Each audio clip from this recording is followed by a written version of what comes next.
এই যে এবার যে 24-এর ছাত্র গণঅভ্যুত্থান, এখানে যারা শহীদ হয়েছে তাদের যে তালিকা, সেই তালিকাও তো বিপুল সংখ্যাগরিষ্ঠ হলো বিএনপি এবং অঙ্গদল সহযোগী সংগঠনের নেতাকর্মীরা।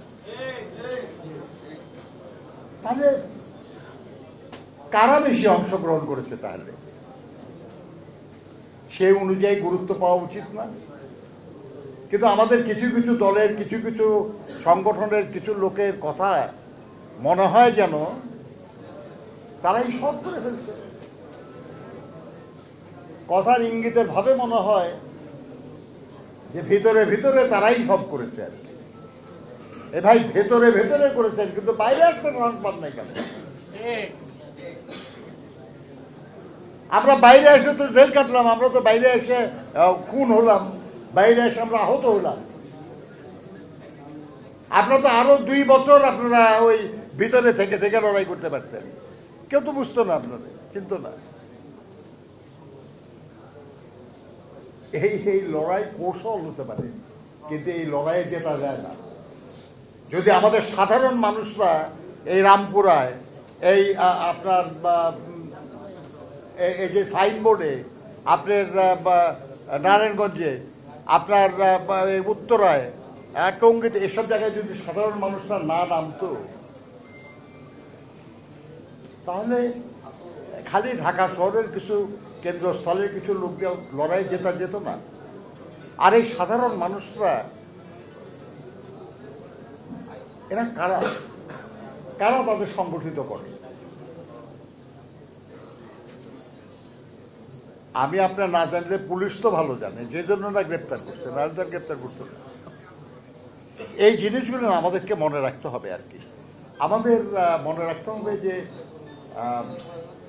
আন্দোলনকে বা আন্দোলনে অর্জিত বিজয়কে বিভিন্ন দিকে প্রবাহিত করার নানা অপচেষ্টা চলবে। সেই অপচেষ্টাকে মোকাবেলা করতে হবে।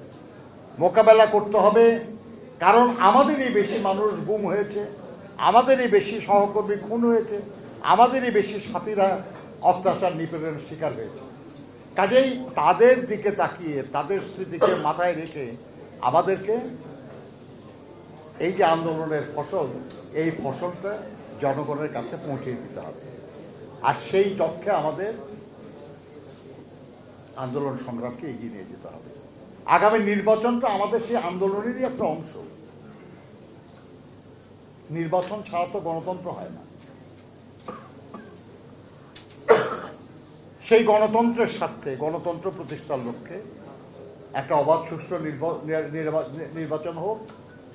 আর সেই নির্বাচনের বিজয়ের মাধ্যমে আল্লাহর মেহেরবানিতে আমরা দায়িত্ব পেলে আমরা জনগণের কল্যাণের জন্য কি করব, এটা আমরা আলাপ করব। বন্ধুরা আমার, সবাই দাবি করবে যে তারা সবচেয়ে ভালো, তাদেরকে ভোট দেন, করবে না দাবি সবাই, এটা যে কোনো প্রার্থী দাবি করে আর কি। তো নতুন এবং ফিরে আসা গ্রাহকদের জন্য নগদে চলছে ক্যাশব্যাক সহ প্রতিদিন হাজারো উপহার জেতার সুযোগ। হবে আশা আর ফেরা, সারপ্রাইজ সেরা। আর আগামী নির্বাচনে যারা অংশগ্রহণ করছে তাদের মধ্যে আরেকটা দল আছে যে যারা আপনার আমাদের সঙ্গে সরকারে ছিল, কিন্তু যখন সমালোচনা করে তখন আর কি ভাবটা এই যে তারা কোনোদিন কোনো সরকারে ছিল না, একেবারে নিরপরাধ আর কি সব। কিন্তু 2 জন মাত্র ছিল। আর বিএনপি একমাত্র দল বহুবার দীর্ঘ সময় রাষ্ট্র পরিচালনার অভিজ্ঞতা আছে, সামর্থ্য আছে।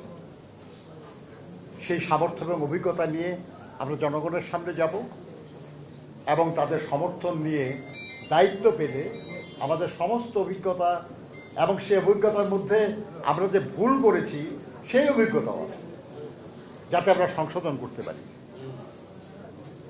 তা নিয়ে আমরা জনগণের কল্যাণের জন্য কাজ করবো ইনশাআল্লাহ।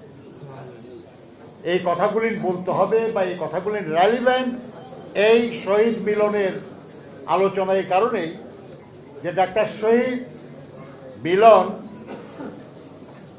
শহীদ ডাক্তার মিলন, তার লড়াইটাও ছিল গণতন্ত্রের জন্য, তার লড়াইটাও ছিল গণতন্ত্রের মাধ্যমে অর্জিত যে নতুন রাষ্ট্র ব্যবস্থা হবে, সেই ব্যবস্থায় জনগণের বৈষম্যহীন জীবন, জনগণের নির্বিঘ্ন জীবন, সুবিচার পাওয়ার সুযোগ সহ জীবন, এই তো ছিল কাম্য। সেটা অর্জনের জন্য আমাদেরকে আগামী দিনে কাজ করতে হবে। আমি মনে করব, আমি অনুরোধ করব